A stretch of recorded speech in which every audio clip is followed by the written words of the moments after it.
जय श्री कृष्णा।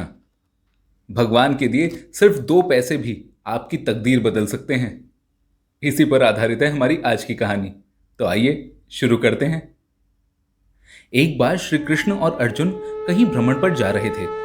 रास्ते में उन्हें एक निर्धन भिखारी दिखा जो भिक्षा मांग रहा था। उसे देखकर अर्जुन को उस पर दया आ गई और अर्जुन ने एक पोटली सोने के सिक्के उसे दे दिए। उन सिक्कों को लेकर खुशी खुशी वो ब्राह्मण अपने घर की ओर चल दिया, लेकिन उसका दुर्भाग्य तो उसका पीछा कर रहा था। तभी कुछ लुटेरे आए और उससे वो पोटली छीनकर ले गए। अब अपने भाग्य को कोसता हुआ वो व्यक्ति अपने घर पहुंचा और अगले दिन फिर से भिक्षा मांगने वहीं आकर बैठ गया। अगले दिन जब अर्जुन ने उसे देखा तो उससे उसका कारण पूछा। तब उसने सारी कहानी कह सुनाई। अर्जुन को उस पर फिर से दया आ गई और इस बार अर्जुन ने उसे एक अनमोल माणिक्य दे दिया।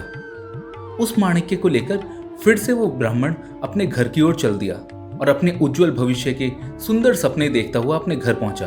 पर इस बार उसने उस माणिक्य को किसी साफ जगह ना रखकर एक पुराने घड़े में रख दिया, ताकि वहां से किसी चोर लुटेरे की नजर भी उस पर ना पड़े। पर उसका दुर्भाग्य तो अब भी उसका पीछा कर रहा था।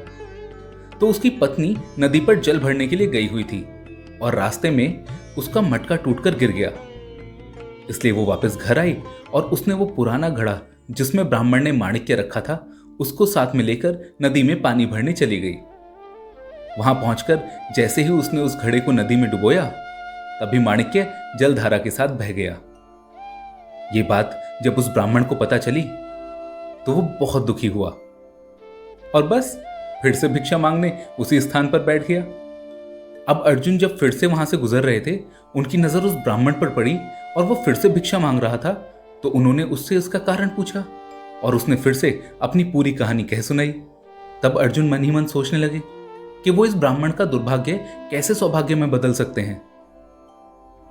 बस यहां से शुरू होती है श्री कृष्ण की लीला।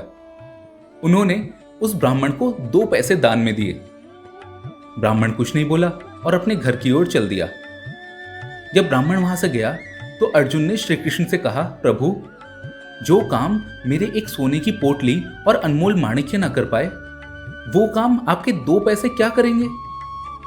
यही बात वो ब्राह्मण भी सोच रहा था। इसलिए श्री कृष्ण ने अर्जुन से कहा, जरा तुम इसका पीछा करो और अब तुम्हें पता चलेगा कि ये 2 पैसे कैसे इसका जीवन बदलते हैं। अर्जुन उस ब्राह्मण के पीछे पीछे चल दिए। इस बार वो 2 पैसे हाथ में लिए ब्राह्मण अपने उज्जवल भविष्य के बारे में तो सोच ही नहीं सकता था। वो तो ये सोच रहा था कि इतने बड़े भगवान होकर सिर्फ 2 पैसे, ये क्या लीला है? इसमें तो किसी का पेट भी नहीं भरेगा। तभी रास्ते में उसने एक मछुआरे को देखा जिसके पास एक मछली तड़फ रही थी। उस ब्राह्मण ने सोचा, 2 पैसे में भोजन तक तो आएगा नहीं, चलो इस मछली की ही मदद कर देता हूं। उसने वो 2 पैसे देकर उस मछुआरे से वो मछली खरीद ली और अपने कमंडल में जल भरकर मछली को उसमें डाल दिया और नदी के किनारे ले जाने लगा उसको नदी में छोड़ने के लिए। तभी उसने देखा कि उस मछली के मुंह से कुछ निकला है। जब उसने ध्यान से देखा तो वो तो वही माणिक्य था जो अर्जुन ने उसे दिया था। वो बहुत खुश हुआ। उसने मछली को नदी में छोड़ा और चिल्लाने लगा, मिल गया, मिल गया। जब वो ऐसा कर रहा था तब पास से वही लुटेरे गुजर रहे थे जिन्होंने उससे वो पोटली भर के सोने के सिक्के छीने थे। उन्हें लगा शायद इस ब्राह्मण ने उन्हें पहचान लिया है और अब वो राज दरबार में जाके सबको ये बात बता देगा। इसलिए वो लुटेरे दौड़कर उसके पास आए और उसे सारे सोने के सिक्के वापस कर दिए और अब ब्राह्मण का जीवन बदल चुका था। तब अर्जुन ने वापस आकर श्री कृष्ण से पूछा, प्रभु, ये क्या लीला है? ये काम तो मेरे सोने के सिक्के और माणिक्य भी कर सकते थे, फिर आपने ये 2 पैसे वाली लीला क्यों रची? तब श्री कृष्ण ने अर्जुन से कहा, अर्जुन, जब तुमने उस ब्राह्मण को सोने के सिक्के और वो अनमोल माणिक्य दिया था ना, तो वो अपने उज्जवल भविष्य के बारे में सोच रहा था, अपने अच्छे जीवन के सपने देख रहा था। उसने एक बार भी किसी और के बारे में बिल्कुल नहीं सोचा।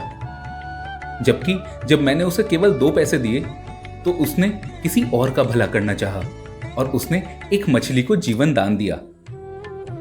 ऐसा ही होता है हमारे साथ। जब कोई इंसान किसी और की मदद करने की सोचता है तो भगवान उसकी मदद की प्लानिंग कर रहे होते हैं। इसीलिए कहते हैं, दूसरों का भला सोचें और भला करें। ऊपर वाला निश्चित उस समय पर आपके लिए कुछ अच्छा सोच रहा होगा। कैसी लगी आपको आज की कहानी, हमें कमेंट सेक्शन में जरूर बताइएगा।